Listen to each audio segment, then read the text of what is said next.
Hello everybody, good morning Europe. I'm assuming you'll probably not be online yet. It is Sunday, so you deserve one day off.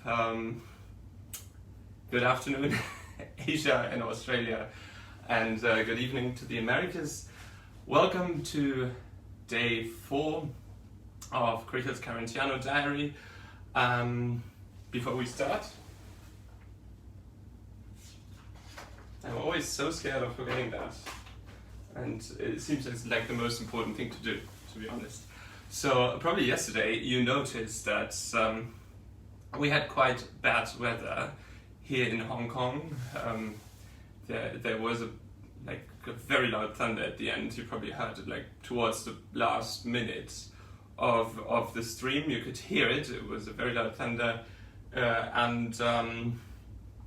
So the weather, I looked at the weather, I watched the harbour and everything yesterday, and back there I saw a screen that showed 32 degrees Celsius, which made me think, because the weather that I saw I would always associate with cold weather, because if Hamburg and London, these are the two cities that I've lived in, and if you see that weather and it's grey and it's cloudy and it's raining, and it's raining a lot in Hamburg and in London, so you would always associate that with cold weather, but 32 degrees is not really cold.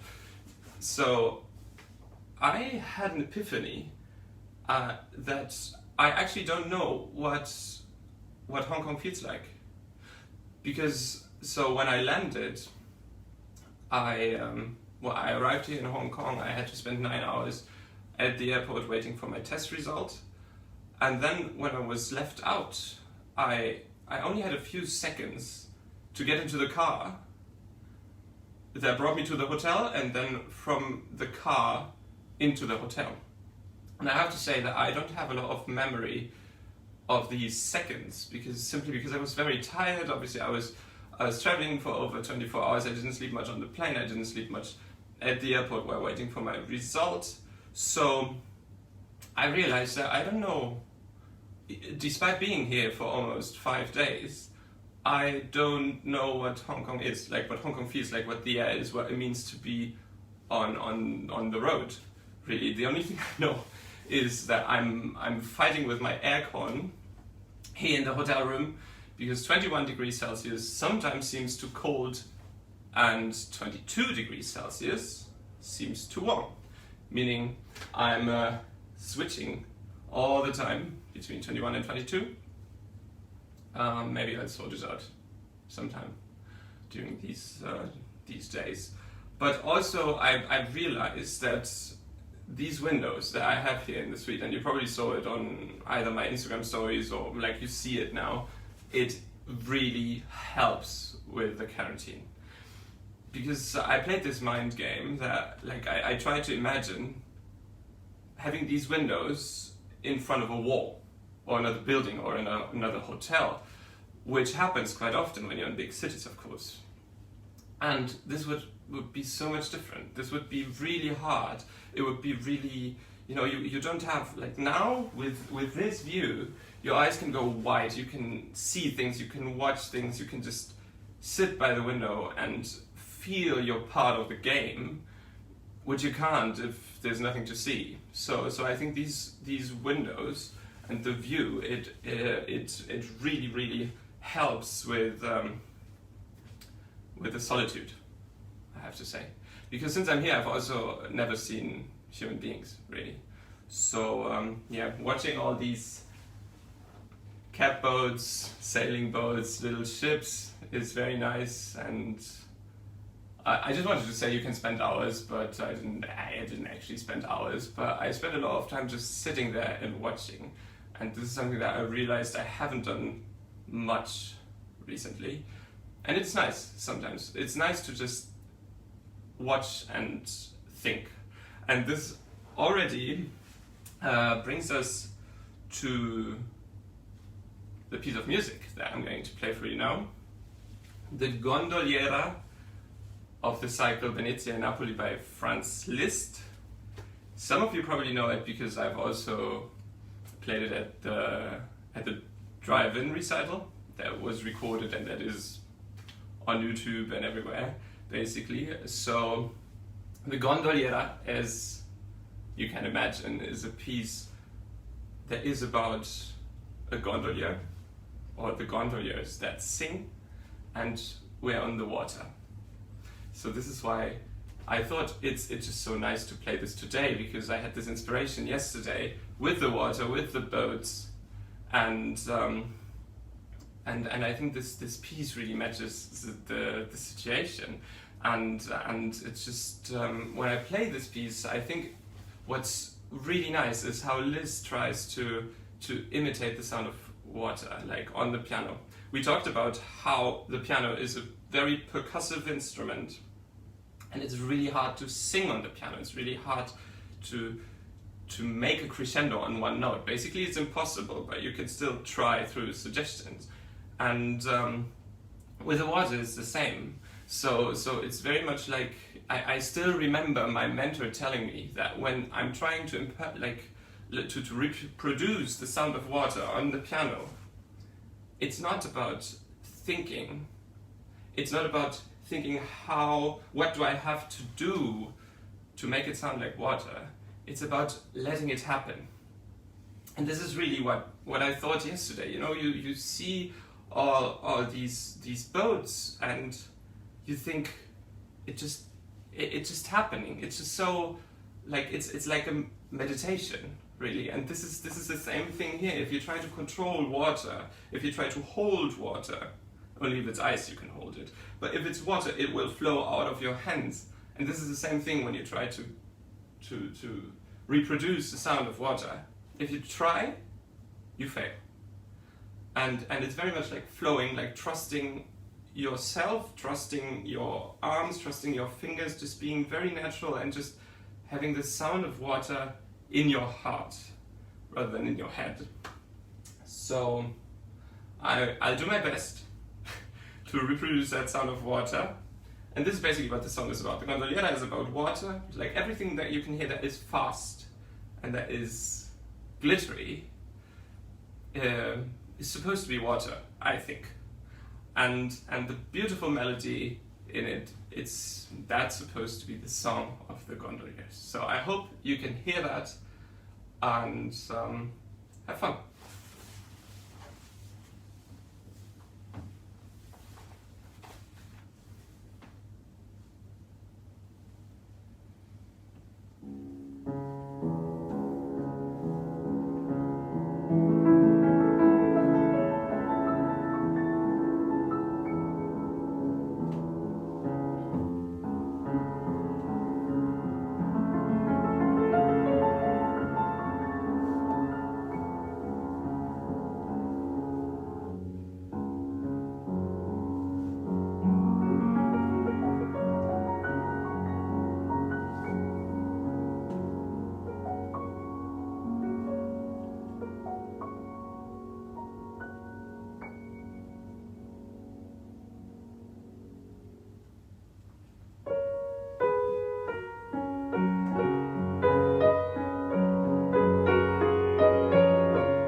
So, thank you very much for listening.